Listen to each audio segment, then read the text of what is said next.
All right, everyone, we're live. Happy Monday night. Hope everyone's doing good. I got a fantastic guest tonight. But first, I want to remind you to make sure you hit that like, subscribe, and follow button. Consider leaving a review because that definitely helps out when it comes to pushing the episodes and promoting the guests and their products that they have on, which is the whole point of doing this. Also, don't forget to go over to jeffclarkofficial.com and check out all we got going on over there. And remember to fill up on your Till Zero coffee. It's veteran owned. He's doing awesome things. Cyrus is over there starting the company up and giving back to some veteran charities. So make sure you check that out. I believe there's even a discount code that you can use to save yourself a little coin. You can check out my social media and you can grab that discount code. But tonight we have a very, very cool guest, U.S. Army veteran. He's also a veteran of the video game genre in the industry, and we're going to really pick his brain about how that works and how do you even get into the video game industry, one, but how do you develop a video game from scratch, essentially. So we're going to get into that. It's Louis Manalo. Louis, we're going to bring him on right now. There you are. How you doing, my friend? I'm doing well, Jeff. Thanks for having me. Of course, dude. I'm glad your folks reached out to me and we're doing this Yeah, because I got a lot of questions about how do you get into the video game space. But first, let's talk about you. U.S. sure. Army veteran, got some combat experience. Let's start from the beginning. How did you come about joining the Army and what was the cause behind that? Okay. Well, so it wasn't something that it hadn't been on my radar really, but like generations of my family had served, like in World War II in the Philippines, like my mother's father was like a guerrilla fighter against like the Japanese, Wow. right? And then my father's mother got like nobody really will tell like that everybody gets kind of cagey about what it was she was actually doing, like maybe nobody really knows or maybe nobody wants to talk about it. But she got the GI Bill, you know what I mean? So Okay. like there she also served. And then like I had an uncle who was a Marine, my uncle Tony, and then my uncle Angelo was in the Navy, like, and he was like in the Cuban blockade, Wow. back then. So yeah, so then but for me myself, like in the 90s there wasn't, that's when I grew up. It wasn't really like anything on my radar. I went to film school at NYU, and then after I graduated, I moved across the Hudson River to Jersey City. And then but then September 11th happened, and I watched that like out my apartment window. Wow. So yeah, and like basically like everyone I knew was either on the island of Manhattan or like in the Washington D.C. Beltway area. So for me, there really wasn't any kind of question. Like it was just all right. Well, like it's time to stand up for something here. So Yeah. yeah, Hit close to home then. yeah, very yeah. It hit home. You know what I Yeah. mean? Like Yeah, absolutely. literally. So yeah. So then yeah. So I like a week after September 11th, I'd already like moved my stuff back home, and then I was in a recruiting office at my hometown. So Wow. yeah. Was the Army your first choice? Um, yes, it's funny they should say that too because, like I said, I had an uncle who was a Marine and another one who was in the Navy. So of course they're like, "Why don't you join the Marines? Or why don't you join the Navy?" You know what I Yeah. mean? But I was like, "Yeah, I don't really swim so good." You know what I mean? So I went into the Army. I enlisted. And it was kind of like I actually did really well in the ASVAB, so I had a lot of choices of the kind of ways I could serve. So originally I was like, okay, well, I'll try and do military intelligence or something because that's the kind of war it's going to be. You know what I mean? It's going to be like Yeah. finding dudes. It's going to be like searching through stuff. But then like I can't remember what it like. It wasn't the recruiter's office. It was where you go to actually sign the paperwork, right? Like after they give you your physical and stuff. Was it the intake MEPS. or whatever? Yeah, Like MEPS. MEPS. Yeah, Yeah. MEPS. So the guy there was just like, well, we got some spots here for military intelligence, but they're like 6 months away. You know what I mean? And it's sort of like, well, I'd already like, stopped working. So I was like, well, and like after talking to him for a little bit, I ended up like enlisting to be a combat engineer in the 82nd. So Okay. that's how I ended up there. Yeah. So for So those who are listening who maybe don't know what a combat engineer is, break that down. sure. So I mean, technically the mission is going to be like mobility, counter mobility, and like survivability. So at the end of the day, that means landmines. You know what I mean? It means landmines, putting up fences, and blowing things up.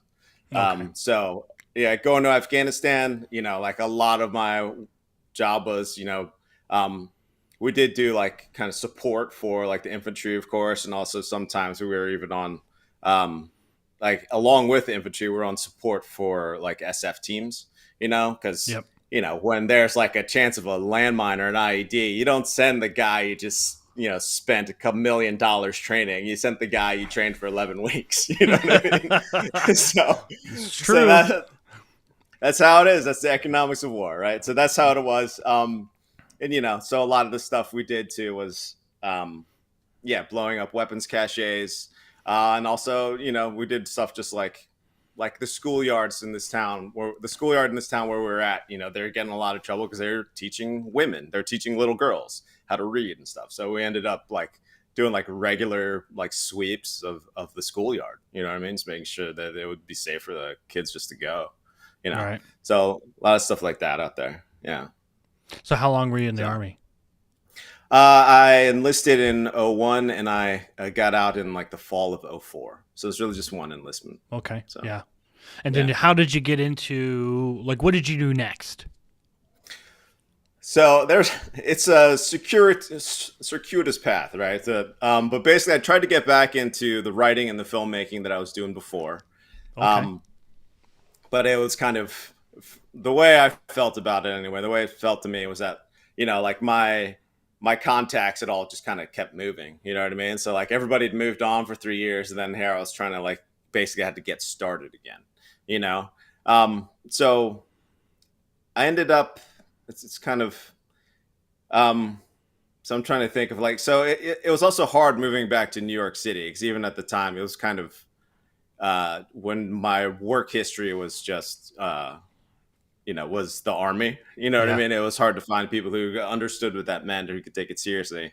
But I was lucky enough, I was fortunate enough that some people who I'd worked with before I had enlisted, they hired me back to work in their bookshop. This is Biography Bookshop in the West Village, which was it's a great place. So I was able to be there. But then there, I was still writing and stuff, and it's kind of hard, complicated. I've got to kind of cut a lot of chunks of the story out. But basically, like ended up being able to work as a writer, and I also did some work producing documentaries that were a lot of them were being shot in South America, like Okay. in the Amazon jungle and stuff. But then it's sort of through all of that I'd had a reading of a play I wrote that was about some soldiers set in Afghanistan. Right, they were kind of like stranded on a mountaintop. It was like a comedy type thing. But an old friend of mine, Sam Strackman, who'd been working for this video game studio, Ubisoft, had seen it.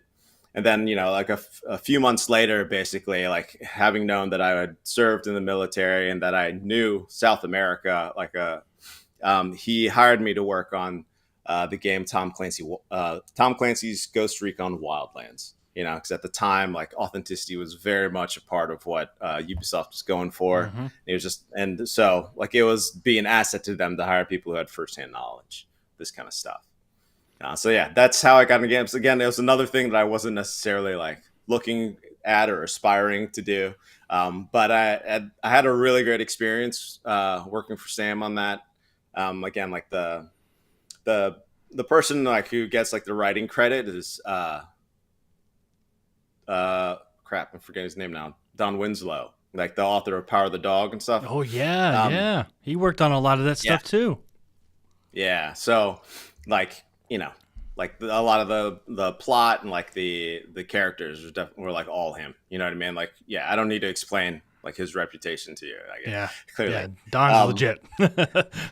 Yeah, and it was kind of funny too, because it was be like sometimes, because I guess at the time like having like when you write about the cartel, they're not always going to be friendly about all the things you have to write about them. Yeah. So like I never got to like talk to him or anything, but I ended up writing a lot of the dialogue in that game.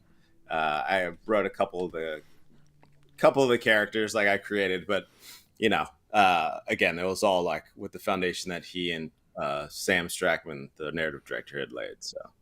So you were working on writing before you joined the army. Did I hear that correct? Was that kind of a creative Yeah, thing you're trying to do? exactly. Yeah, it was already like my background. Like, you know, honestly, since I was like a kid, like my parents were, thankfully encouraging, so I'd do like little summer camps for writing and stuff. You know what I mean? Yeah. Um, so yeah, it's always been a thing. It's always been like a craft. Like one of my so one of the books one of the things that I have from when I was a little kid was like a little picture book I wrote for myself, to just like make my friends laugh. So it's the story of these two brothers shut up in trouble. Do you know familiar with this one? Okay. I don't know. All right. There's basically like one day Trouble gets lost. Shut up goes to the police station and he says, "Hey, my brother's lost." And the police are like, "What's your name?" He's like, "Shut up." You know what I mean? And then the police are like, "Are you looking for trouble?" And he's like, "Yes." It's like the kind of stupid thing like a 5-year-old writes. You know what I mean? But Yeah. Yeah. but yeah. Bill Cosby has a famous joke where one of his sons, he jokes that his dad used to say, "Damn it," and "Jesus Christ" all the time. So to the point where he thought his name was Jesus Christ. And then he yells at him like in the kitchen one day and he's like, "Damn it, what are you doing?" He's like, "Dad, I thought my name was Jesus Christ." And it's a pretty funny joke. Bill Cosby does it obviously way better than I do as a comedian, but Sure. I was kind of creative as a kid too, and I drew a lot. Yeah. And then, when it got time to like be real serious about drawing, I realized I can't draw for shit on a professional level.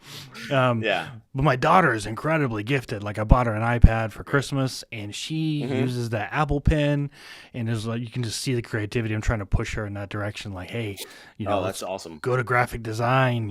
Start looking into all these different programs and stuff, and Yeah. let that go because the world is so full of media today that it's like Absolutely. there's gigs everywhere. You can do side hustles for yourself and all that. And it's really cool how you got into the video game world just from kind of pursuing kind of what you love to do, because not a lot of people get to do that. No, exactly. But it's great that you're encouraging that stuff too. Like I have one of my nieces she was really into art. I think she may still be, but I'm trying to encourage her to do it because there's this whole there might be there's one mode of thinking that's just like, well, you could never be Van Gogh, you know what I mean? But that's not the point, you know what I mean? Like exactly. So there's actually plenty of work, plenty of ways that you can make a living as an artist, So. Well, and a lot of us in the fiction world are never going to be Tom Clancy, but that's not the point. Yeah. Yeah. Exactly. It's to be you, with influence from his work and from the work of others, and it's an evolution of the industry. And it's I didn't know that video games used writers like that. I thought it was just a bunch of guys in a room who developed the game and. They have professional writers. I thought that was very interesting, very much like a movie, like a script and all that. Yeah, I mean, again, it totally depends on the teams. You know what I mean? It depends on the type of game, right? So, like the Pac-Man, it actually there is like a narrative in there, right? Between levels, there's a little cartoon thing that plays, right? But they probably didn't hire any writers for that one. Don Winslow's not going to write. Dude, it wasn't necessary for writing Pac-Man. That's his first writing credit in the video game world. Yeah, Pac-Man. Right. No. Yeah, exactly. But yeah, so it really depends on the game and what kind of the focus is. So a lot of more and more games now are using writers and narrative designers. You're kind of like, in many ways, they're supposed to be like the bridge between the writing and the gameplay, or like. But for me, like the way I look at narrative in games is that the narrative is where the player meets the game. You know what I mean? Like, so for example, I don't know, like Mario go-karts, you know what I mean? Like we all pick it up like for the first time because it's Mario, you know what I mean? But Mario, that's not what the design was for like Super Mario Brothers, you know what I mean? So like the design makes the game, but the player meets the game at that with the narrative, Yeah. So you worked on Ghost Recon Wildlands, and then That's correct. you worked on Breakpoint as well. Yeah, that's correct. So, basically, starting in Wildlands year two, I became lead writer for that on that franchise. For the video games in the franchise, the like there were like the one with the vehicles and like the Predator like part of Wildlands year two. I didn't write those ones, but like the crossover like Clancyverse kind of DLCs, I was on those, and then in that led like very in a very designed way into Breakpoint. So What was it yeah. like taking such a legendary video game franchise and Tom Clancy and then trying Mhm. to pull it all into one universe and kind of organize it? Because it was like unlike anything we had seen where a Mhm. fiction author had exploded like that and then branched out into all these different kinds of media. And then, I remember when they first made, Rainbow Six, and it was just like, holy crap, they're turning a book into a video game. Like, it was kind of unheard of. So it Yeah. was it was interesting. How did you harness the whole Clancy verse, and what was kind of like that Yeah. responsibility? So first of all, you like I don't think Tom Clancy really gets enough credit for like that kind of like innovation with his bridging his IP into like video games. Yeah. Like he was one of the founders of Red Storm here in North Carolina. Very much consciously like, yeah, I've got these IPs and I got these ideas and these connections. Let's make video games, right? Um, but so I came on though to Ghost Recon shortly after basically the Ubisoft had. It was like the only been a few years or something that Ubisoft had the Tom Clancy brand, right? Up to that point, most of the Tom Clancy stuff had basically been under the control of this great writer, Richard Dansky. You know, so he still works in video games. He's a great guy. I'm like, owe him like a lot just for basically like laying a great foundation for everyone in the Clancy who works with Tom Clancy stuff to work with. Yeah. But then but at this point, in Wildlands Year Two, we had Wildlands, we had the Division, which had come out, and then we Yeah. also had Rainbow Six was also pretty new, and then Splinter Cell was still somewhere that like fans were still wanting more Splinter Cell stuff, right? Oh yeah, I love So Central Cell. yeah, everyone did, right? Um, or still does, right? But it's kind of at the same time, these are all at different studios. You know what I mean? So they all have these kind of different directions to go. So there was a lot of effort by a lot of people at different places to try to like corral this all together. And I was really fortunate to be the person like writing all this stuff, right? But it took a lot of coordination. So basically, you know, a lot of this was led by marketing, and they were able to because like they're the ones who need to promote like what the keep the people playing and to promote the game and all these DLCs, and the at the time it was also like peak Marvel cinematic universe, so like it was kind of a type of storytelling that you didn't have to really sell it, you know what I mean? Be Well, like we it's broke like into Marvel that but in video new games. age of movies where the Transformers were coming alive again. Hmm. Yeah. Remember the Teenage Mutant Ninja Turtles were doing a new live action. Yeah, they're doing a few things. Yeah. Like that wave of Hollywood kind of buying Hmm. into the comic books and the cartoon lore of the 80s and Yeah. 90s, and then next thing you knew, it was just like, oh, we want more. Well, when's the next Yeah. Transformers? What else are they gonna make, into a live action? Exactly. It's Yeah. like, and Call of Duty exploded. I remember Call of Duty was Yeah. blowing up. Like Hmm. everybody was Yeah. playing No. Modern Warfare. Yeah. No. Absolutely. But yeah. So, but like the idea that you could tell that you could have one shared universe between all these different properties, like that was a big. That was an idea that had finally like kind of taken root. I guess that okay, it's possible. Hmm. It like I think we probably underestimated just how difficult it was, right? But at least with these DLCs, like we were able to bring in characters from the other games. So who was it first? Was it the I can't even remember what order it went in, but like so Rainbow Six Siege, we brought in like a couple of characters from that. Um, with the thing like one of them went rogue and like to try and rescue her brother, right? And then Uh, Also, then we also brought in Sam Fisher from Splinter Cell, right? And Mm. that was a fun one to write because at that point no one had written Sam Fisher for years. You know what I Mm-hmm. mean? And the last game, the last Splinter Cell game, like people have been disappointed with the fact that Michael Ironside hadn't been part of it, right? And then like what I guess he hadn't shared at the time was that he was sick, was why he couldn't do it, right? But then he came back for this one, so that was really cool. That was great, and to just also it's cool to know, or like, oh shit, I'm writing for Michael Ironside. You know That's what I awesome. mean? That's so So that's so right. cool.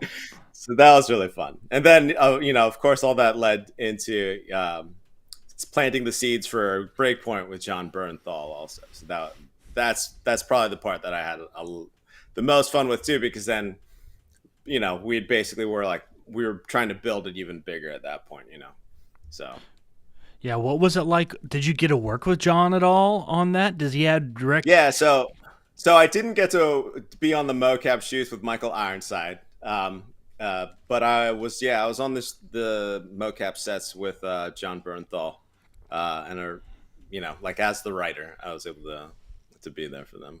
So it was cool. Like he's like a really cool guy, you know what I mean? Like it's cool.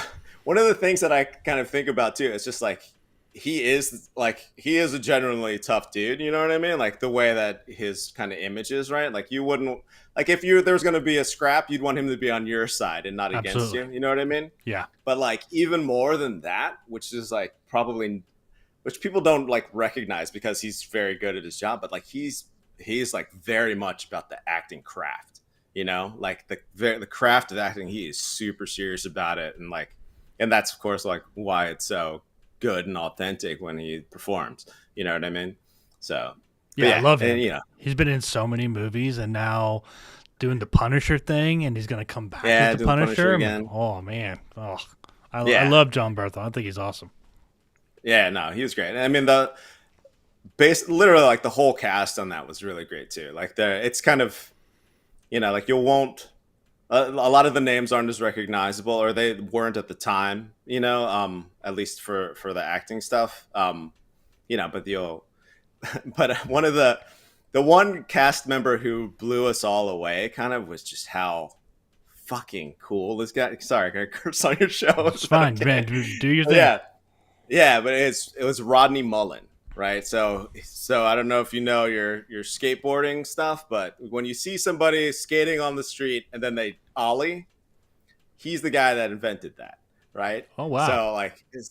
So it was it was weird, but basically it's like he plays the like tech genius in Breakpoint, and the whole thing was like, when when we were developing the characters and stuff, like creative director was like, yeah, let's kind of have somebody like Mark Zuckerberg or something, to be like this tech genius guy, something like that, or like Peter Thiel or something. And it's like those guys, the brilliant dudes, you know what I mean? But like have you seen like Mark Zuckerberg on camera? You know what I mean? He's not really, like he's gotten better, I guess, the last couple years or something. But like at the time, like he was just like deer in headlights all the time, right? I know, So I right? Like, showed him, yeah. wow. I saw him So on Rogan the other day, and I was like, this guy's got a personality. Like, he yeah, doesn't now look he like a has one. Yeah, robot. exactly. So it's the upgrade of the AI, I guess, right? But yeah, no, I got nothing against them, right? But but then but I was just like, it's not going to be like entertaining to have that kind of to model our character on that. So like I showed them an interview with Rodney Mullen in this documentary about like the Bones Brigade. It was just like this skateboard crew, like that, back in the '80s when things were really starting, like so. Like Tony Hawk was part of this organization and stuff too, Yeah. and like just seeing him talk, like I was like, let's make him more like this guy, let's model him like this. And then like the cinematic director Manu, he was just like, let's just get this guy, and I was just like, I don't know, we could try. You know what I mean? Yeah. But like he was really into it, and but it was funny because like his first meeting with cast members, it was just on Zoom or something, like one of the cinematic directors is going around. It's like, yeah, have you guys ever worn a mocap shoot? And then one actor's like, yeah, I did one for like some special effects stuff we had to do. Then they asked Rodden Mullins, like, oh yeah, I did like Tony Hawk Pro Skater, and then like suddenly everybody recognizes who he is. Like, oh yeah, Tony Hawk Pro Skater. So yeah, I don't know. So that was cool. But like he was just, but working with him, like he really is a brilliant person and a really unique kind of personality, and it was really amazing to work with him. Like that was so much fun. So That's awesome. yeah, And yeah. So now, yeah. you're Go ahead. working kind of on your own thing, and you got Old Glory Studios that you founded. Yeah, You co-founded with another individual. You guys yeah. have a wealth of video game entertainment experience between the two of you. What made you decide to kind of take the leap and start your own Mhm. studio and try to do your own thing? Okay, so Matt Patak, my co-founder, and I, we met while working together at this studio in Sweden called Shark Mob. Um, but like we're both Americans, we're both combat veterans, right? So Matt left to come back to the States maybe like a year before I did or something. I basically was there for like 2 years till my visa ran out. Came back, and but we stayed in touch, stayed friendly and stuff. And then but basically like one day, like he was just kind of frustrated. There was a type of game that he wanted to make. You know what I mean? And I was down with it, because basically there's in all these games we made, like in Ghost Recon, like he worked on the Division and stuff. There's kind of like with the way games had changed over the years, like if you like we were talking about Call of Duty earlier, like now if you play Call of Duty, you can play Call of Duty as Nicki Minaj, you know what I mean, or as Yeah. Snoop Dogg, you Yep. know what I mean. So basically, this authenticity had was like gone. Like basically, like all these bigger AAA like military shooters, they basically were just like, yeah, forget the authenticity stuff. We're just gonna make it fun. You can play as Cheech Marin, and like take a hit from a shotgun after you like smoke somebody, right? Yep. Um, but then on the other side of the spectrum, there are games like Armor, Reforger, and things like Ground Branch and stuff, they're great games. They're like very authentic. You know what I mean? Like that's like one of the main things that they aim for. It's almost like museum level of like detail. So they're like almost like playing the game is almost like playing like a reenactment. You know what I mean, of military stuff. So it's like respect to it and everything, but it's like very niche and it's really hard to get into. So basically we saw like there's this big gap now, like as players ourselves, we saw there's this gap of like games that feel authentic but are also very accessible, Hmm. you know so we decided, like you kind of can't get more authentic than we are. You know what I mean? But at the same time, we're not going to go down to like the details, and like that make it frustrating for players too. We also have the experience to make games that are for like a broader audience. So that's kind of where we're headed at with that. Um, so our first game is called Victory's Grave Outflank, and it's a PvP shooter. So again, one of the other things that we're trying to do differently, like Ted, you've played Ghost, you're familiar with Ghost Recon, I guess, like Yep. so. So you'll see like the last couple Ghost Recons, like very like a lot of AAA games, like from any AAA studio, they try to be like all things to all players, right? Like you got to have a PvP. You have your PvP area, but you also have your like single player campaign that's full of cinematics and stuff, Yep. and if it's open world, you're gonna have a whole bunch of other systems in the open world stuff, right?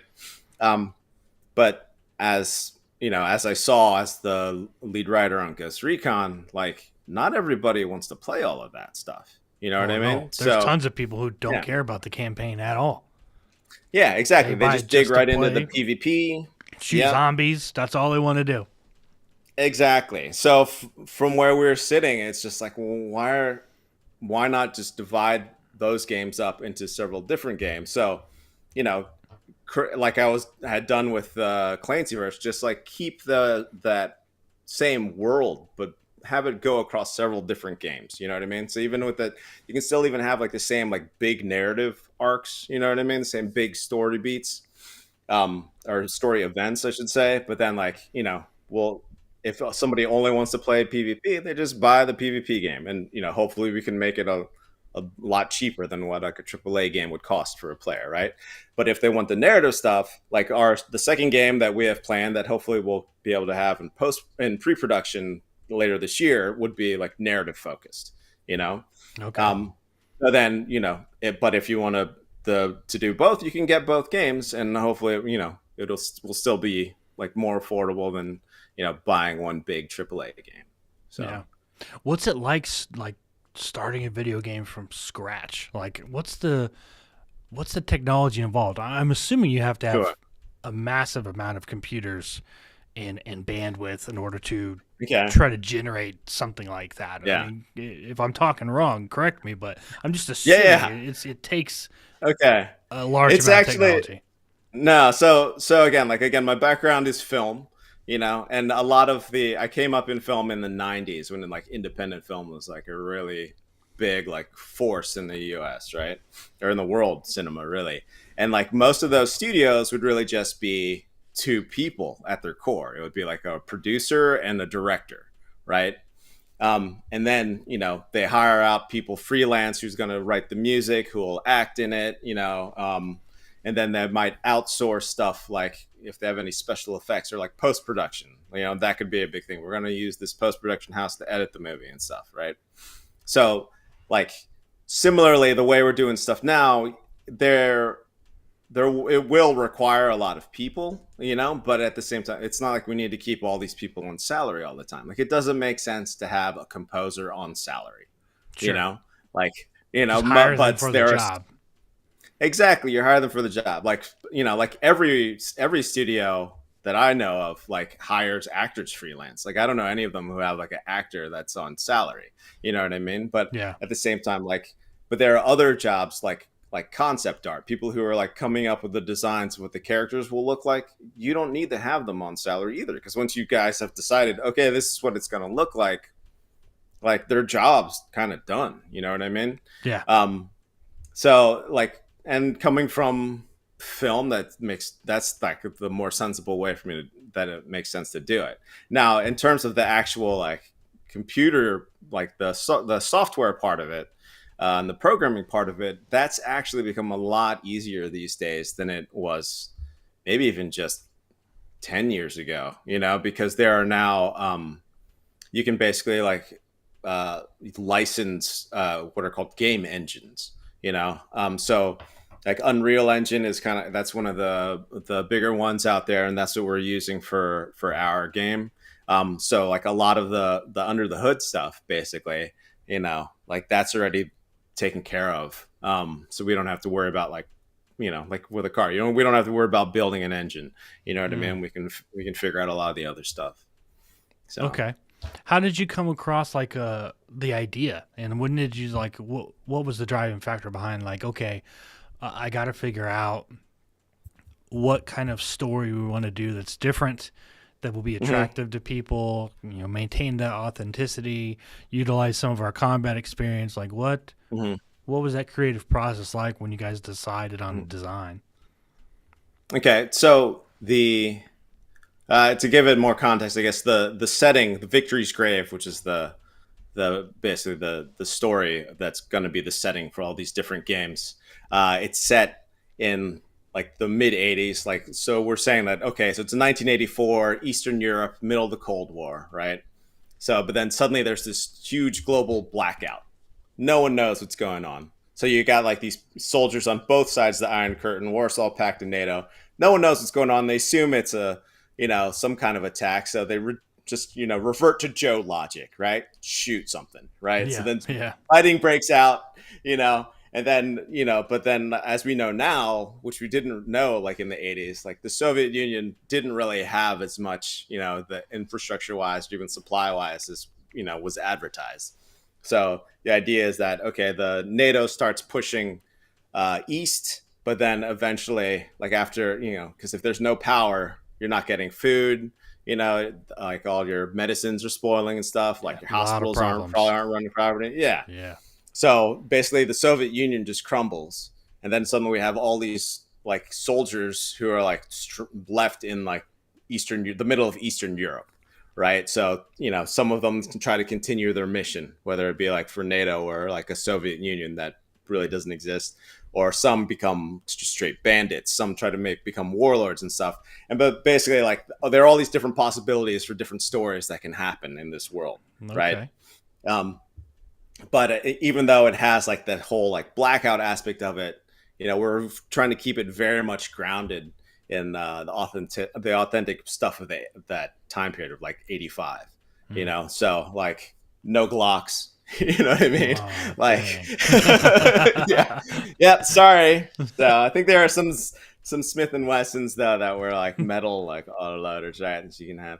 But like so. Also, but one of the reasons why we did this too is because it's like there are no drones, and like as I know from experience, just like working with Ghost Recon, Breakpoint, like a lot of drone warfare isn't fun as a player.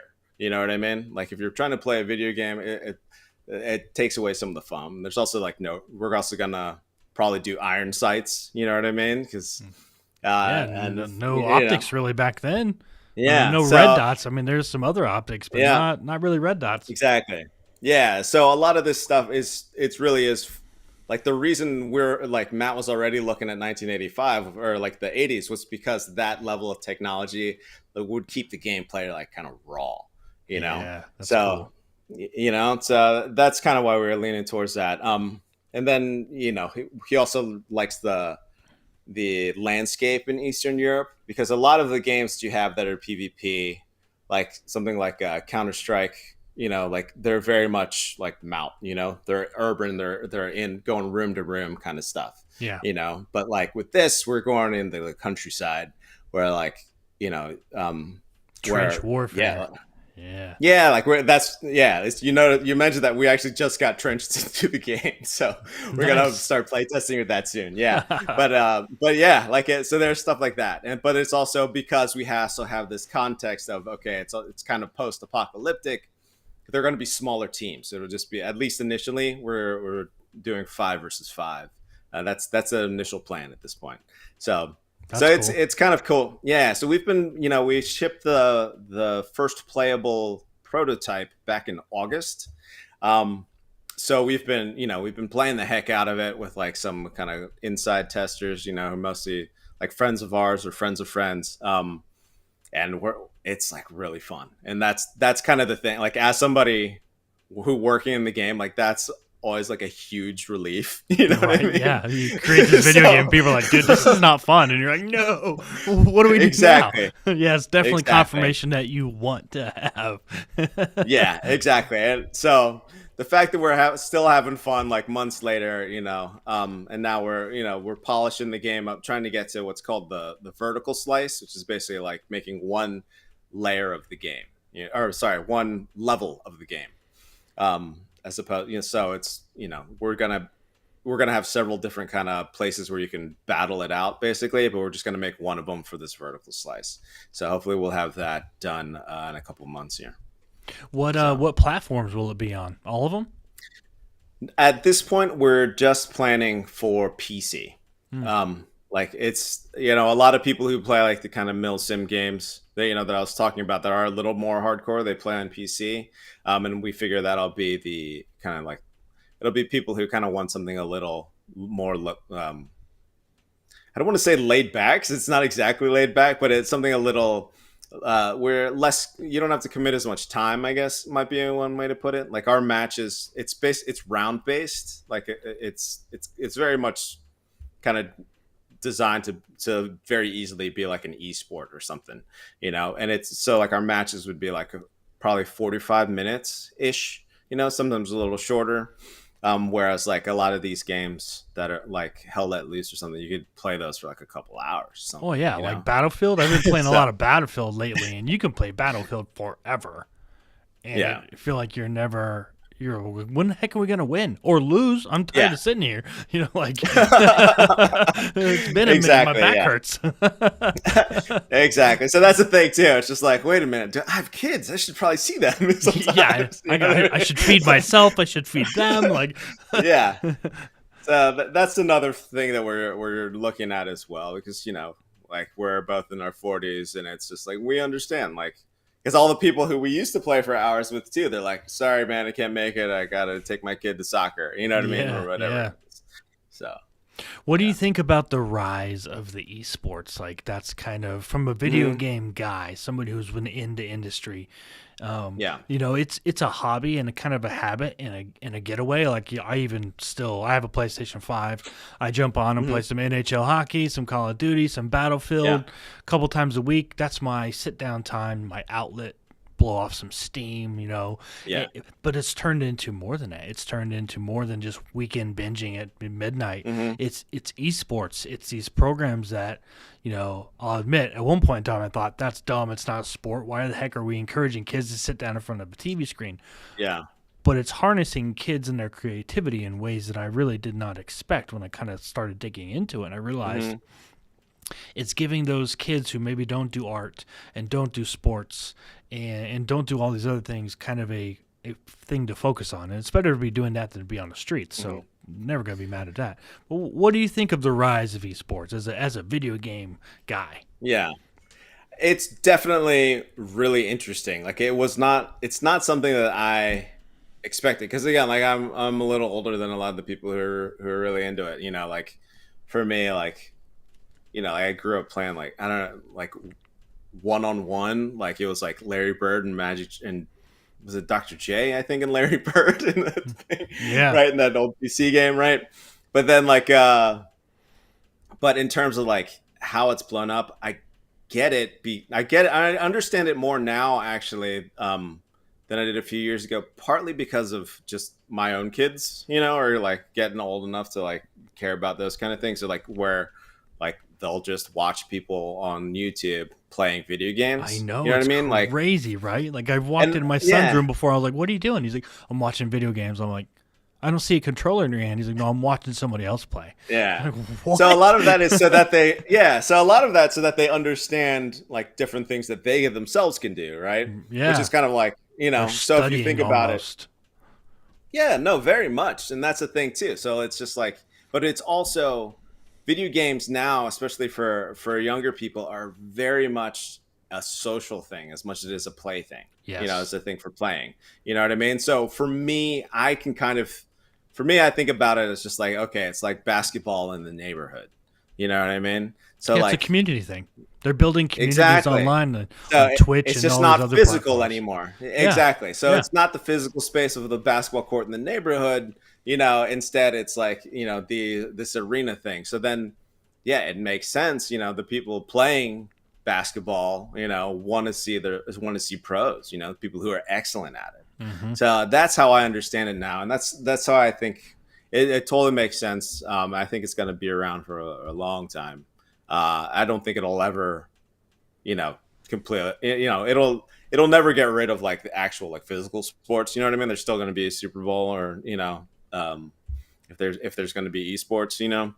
yeah. Um, but yeah, I do think it's really interesting. I think it's great. It's just as I probably wouldn't encourage any of my kids to try to become a pro baller. I'd probably just like, well, if you get a scholarship with that esports, I'll let you try it. But Yeah. My middle son said it to me one time. He's like, I really think I want to yeah, pursue playing video games professionally. And I said, yeah, what? He's like, yeah, I think I can do it. And I was like, you really think you're good at, like, as good as some of these greatest people in the world where you could profit and make money off of it? So yeah, I think so. I was like, you know, when you start doing something for fun and then you say I want to do it for real and it becomes work instead of fun, it's a different level yeah, of commitment. And he was like, what do you mean? I was like, go sit down and play video games for 10 hours straight. You can't get up, you got to hustle. It's all about hmm, getting views and clicks and likes and all that stuff, building yeah, a brand for yourself and all that. It's going to be a hustle. You're turning a yeah, hobby and something fun into a business. It's a different level of commitment at that point in time. Just because they make it look easy doesn't mean it is easy. And he was just going, yeah, exactly. maybe it's gonna be a little harder than I thought. I'm like, it's gonna be really hard, I mean, bro. Like, what does he play though? Because that's the thing too. What's one of the things that's interesting with games. So this is basically so my eldest was like he's really into Fortnite, and he was thinking, I don't know, I Yeah. think you go pro or something. You know, Fortnite I and think maybe we'll do Apex it. and Yeah. Minecraft. Yeah. So they have different like levels within them. You know what I mean? So it's just like, okay, well, you're still just in bronze level of, Fortnite. If you get to Unreal level, if you're playing with those guys and that good, then we'll talk about it. You know what I Yeah. mean? Yeah. So that's the thing. And then he realized, yeah, I don't want to commit that much time to to video games. So Yeah. He started running track, and I was like, well, to keep going at that, man, if that's what you love. And yeah, he's focused on school and doing track and going to on school on track scholarship. So when I bought my PlayStation, he was like, oh, you're gonna start playing video games now, right? When I quit playing video games, I was like, oh, come on, man, like you can still play. Like I'm busy, and I make sure I have a couple hours a week to just blow off some steam. It's healthy. Like you don't have to stop being a kid just because you grow up. Like you can still do those things. It's just you have different priorities. You don't make as much time for it. I don't stay up till 1 or 2 o'clock in the morning on a Friday or Saturday night. I don't think that can happen anymore. No, it's not gonna happen. But yeah. So where do you see Old Glory Studios going? What's the kind of the visionary thing from you and your co-founder? Yeah. So right now, again, like I probably should bring up, like right now we are like actively raising capital right now. So we actually are doing a Reg CF, which is basically people can invest, like it's regulation crowdfunding. So it's like an equity crowdfund, as opposed to like Kickstarter or something where people would just give some money and expect to get the game. We will give you the game, but also you'll get equity in the studio as well. But what we're doing with that, right now, our immediate thing is to get Victory's Grave Outflank going. So if and when we meet our targets for fundraising, we should be able to ship an early access version of that within a year, or like in about a year. So it would still be like as polished as we can freaking make it. You know what I mean? But you release the early access release. For those who don't know, it's like a beta release. So then you still get a lot of feedback from players, so that you can make like some really good, changes that everyone will enjoy with it. And then also, but like I said, we're also going to be working on at least the second game, which would be the more narrative focused game. That would be set in the Victory's Grave world. Right now, we're just calling it Project Landfall, as like a code name. We have a creative director attached, though. His name's Christian Devine. He's a video game writer. I met him when we were both working on this game, Dying Light 2, which is like a zombie parkour game. But he wrote this classic video game called Stranger Things, which is like a very narrative focused kind of thing. So he's kind of the perfect person to head up like a story thing set in our world. So, and then, so then from that, it's kind of, we are also to sort of establish the world for players and for fans. We are also looking into just making a small tabletop RPG as well. You know what I mean? Just something that we'll probably end up releasing it for free online, just something so that people can see what the world is that we're building. And then also just to start getting people involved in with this kind of stories that they could create in the world as well. So I think that's important, I think, for a lot of audiences these days, is to have, whether there's writing Ghost Recon fan fiction or something, or, even within the game, like they put on their own, they decide what they're wearing in the game. You know what I mean? And a lot of times they just turn into the role playing thing they're doing with their friends, like they all dress up as like Bope or whatever from Brazil, you know what I mean? Or they all dress up as like, Swedish, like, I don't know, ski patrol rangers or something. I don't know if they have that. Well, people like that. They like being able to customize absolutely and not have boundaries. Like I remember playing Call of Duty like 6 months ago, and I'm online, and this clown runs by me and shoots me, and I'm like, I just got shot by a clown? Like, because people can customize their character, and it's like, Yeah, That's not that's awesome. camouflage at all. I clearly No, saw you, but you just got to me first, and I was like, but yeah, that's what people like. They like to. That's their no, level of it's fun. expression and way to express themselves. I think Yeah. that's cool if you So, could but have that option. no, absolutely. But that's what I'm saying. Like people love playing in the worlds. You know what I Hmm. mean? That's why like, people are still trying to play like Star Wars video games, or you know what I mean, or things, Transformer video games, because it's they like what the world they understand, and they want to be inside of it, not just passively, you know.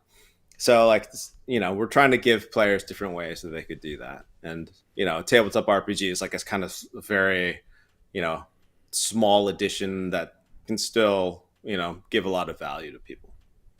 So something I wanted to ask you earlier, and I forgot about it, but I'll bring it up Hmm. now. Is Please. motion capture? How does Okay. Yeah. motion capture work, and what has been your experience using it? Have you put it on yourself and had to hack it Yeah. out? I Yeah. mean, Yeah. So I have, but so basically, like some of the suits that I guess have been that people have seen, they have all the little balls all over them, right? little ping pong Um, ball looking things. Yeah, little ping pong balls, or maybe a little smaller, but those are basically reference points for the camera, right? So the camera or cameras, or different sensors, they'll track all those little balls. So that's why, like, when you start, you stand in what they call T pose or A pose, which is just with the hands down, so that the cameras can see. They'll basically set. That's like your zero. You know what I mean? They're like, okay, boom. These are what all the references points are on the person, and then when someone starts moving around and stuff, then it'll continue to track those. So like those reference points are put on the animation of whatever it is. So it's just like we could put you in a mocap suit, but then like have you perform the mocap for like Jessica Rabbit or something. You know what I mean? Yeah. So, um, and then, but yeah, so I did like a couple days of it out in Paris, but basically, um, on Breakpoint, the guys who are doing what they call in-game realization, which is basically like the kind of, I guess, like this making the in-game stuff look cinematic, I guess, is one way of doing it. So like they basically wanted some like good authentic like combat like movement, you know what I mean, like aiming the gun, like running with the gun, things like that. And as the writer, I wasn't like my real job. You know what Yeah. I mean? But like, I could do it. So like so I helped him out for a little while. So like if you play Breakpoint, the Wolves guys, the guys who are in like the high tech kind of cloaks or whatever and stuff, like I did a lot of that mocap stuff. So Really? I'm killing you. Yes, I'm killing all the people who play that game. That's Yeah. cool because it's not a very flattering suit to wear. No, well, it doesn't. It hides nothing. Let me tell you that. So, yeah. No, but I mean, it's cool. Like people get like really comfortable with it too. It's kind of, I don't know. I guess it's kind of why it's like you really have nothing to hide as an actor. And then like as an actor, you're also doing like facial mocaps. They also need to put reference points on your face. So they'll paint. I don't know if they still do this, but at the time anyway, they were still like painting little dots all over people's faces as well for reference points.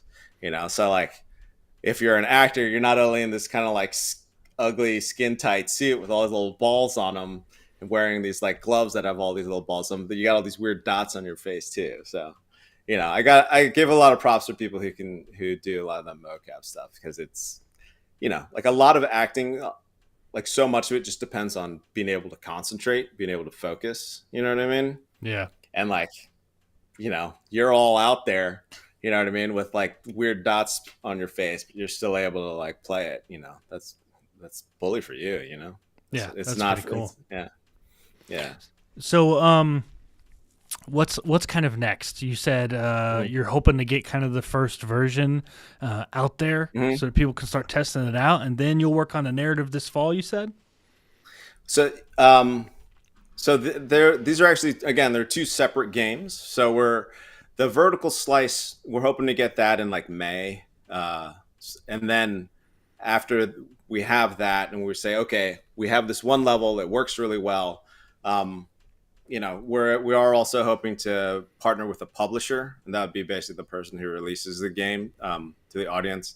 And it's honestly, it's mostly because it's an expertise that we have. You know what I mean? Like between my co-founder and I, like we know how to make a freaking game.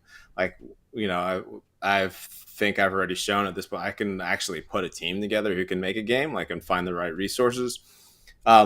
At least like the people to do it. We're still working on the money part, but in terms of like getting the game into people's hands, that's a whole other different thing. Like there's marketing involved in there, and then also like you were talking about the different console stuff. Like that is absolutely something we'd love to do, but like you really need to like change up some code and things like that to get your game so that it could be on the different platforms.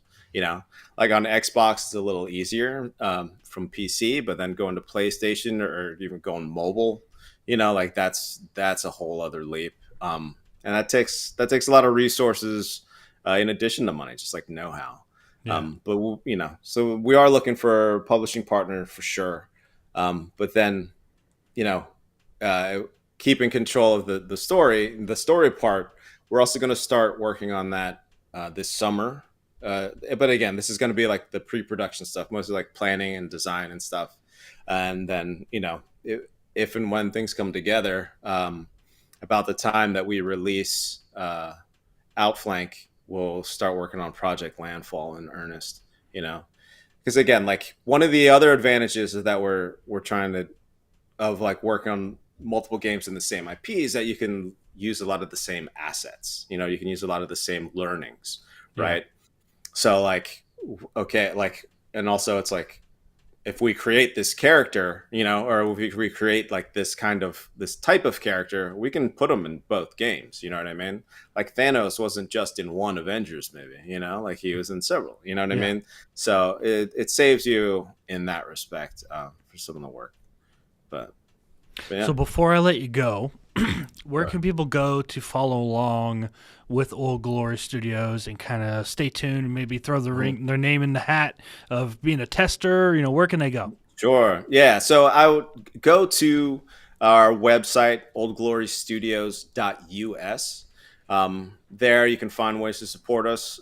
And then there's also links to our socials there, which include our Discord, which is where we do a lot of the most direct interaction, I guess, with people interested in following us, because we're on there all the time. We're on there all day, basically. But yeah.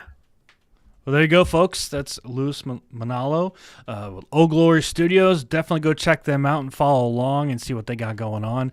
Big things are coming, I'm sure.